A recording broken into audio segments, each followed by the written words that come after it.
The Isaiah Factor Uncensored starts right now. And good evening and welcome to The Factor Uncensored. Online dating is used now more than ever before. And we have told you about cyber dating safety times here on The Factor. Tonight, one man's disgusting and sick crime will make you want to screen that date extra hard. This is Daniel Drayton. He was indicted for murdering a New York nurse, then having sex, get this, having sex with her corpse, making time with her damn dead body. Who does that?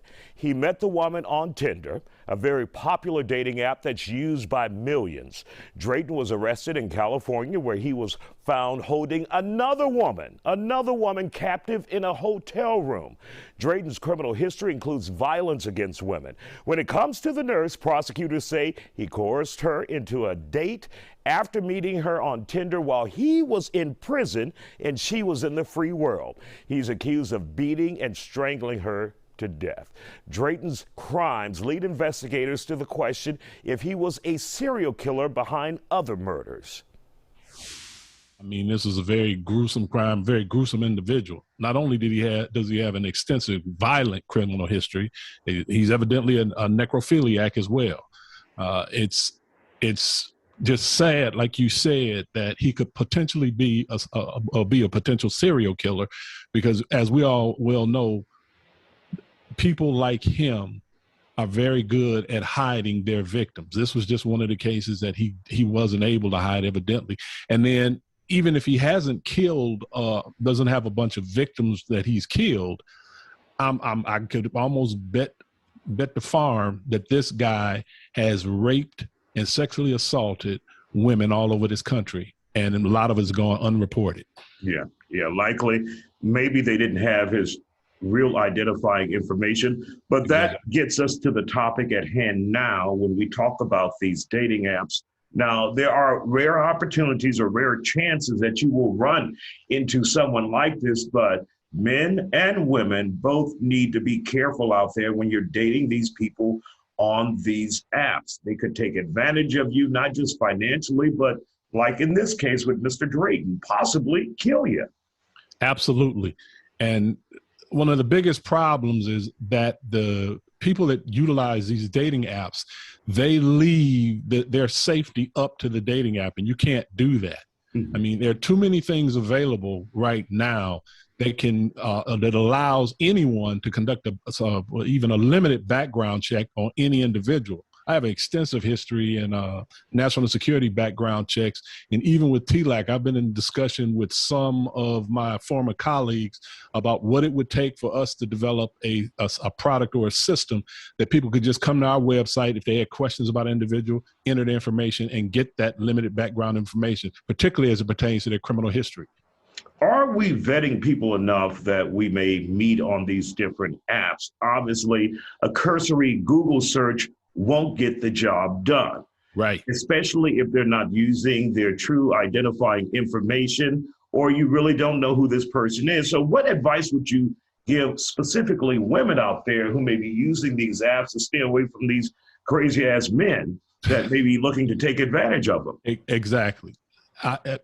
The apps are just like any other services offered over the internet. It's you play at your own risk, and you have to stop relying on these apps to provide you, to protect you. And you really should be doing is holding these app companies accountable.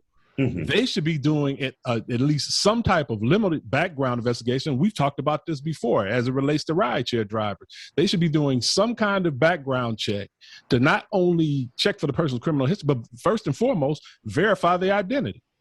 Because you don't even know if this is the person's actual name. Now, if the apps are not going to do it, what would you suggest people do? Like, if you go out on a date with someone that you've met on one of these apps, should you inform family members, friends, give them your itinerary, what you're doing, take somebody with you? I know a lot of millennials are now taking several people with them on one date just to stay safe.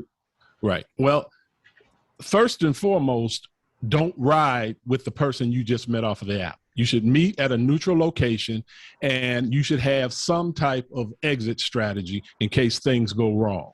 And you should always let somebody know about where you're going and who you're going out with, to give them all the information as possible. You know, as you said, these millennials, it's a new day in dating, and they're very comfortable or very relaxed.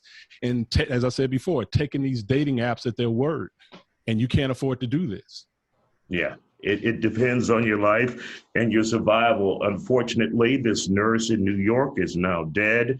And of course, he'll face trial. He's just extradited, Daniel Drayton. And it's just sad, but you have to be careful out there. You do, Isaiah. And that's exactly as we discussed previously, that TLAC was coming out with this new check call simulator to act as a buffer particularly for women in the situations where they find themselves most vulnerable, and going out on these blind dates and riding in rideshare are perfect examples. No, what your app would do, or your program would do, would pretend to be somebody on the phone while this person is out on a date or on a rideshare. And it can get them out of that situation, saying, look, I have an emergency, gotta go. You hear the person talking, you know? Yeah, it's a digital How soon download. Before that is released to the public?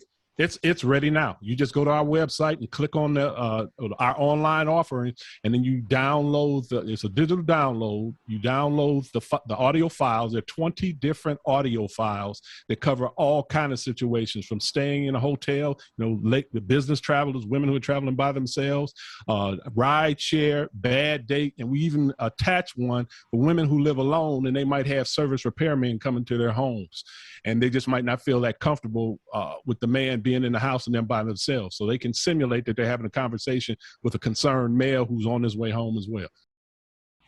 Now, Greg is former law enforcement, and he has talked about ride-sharing safety too here on The Factor.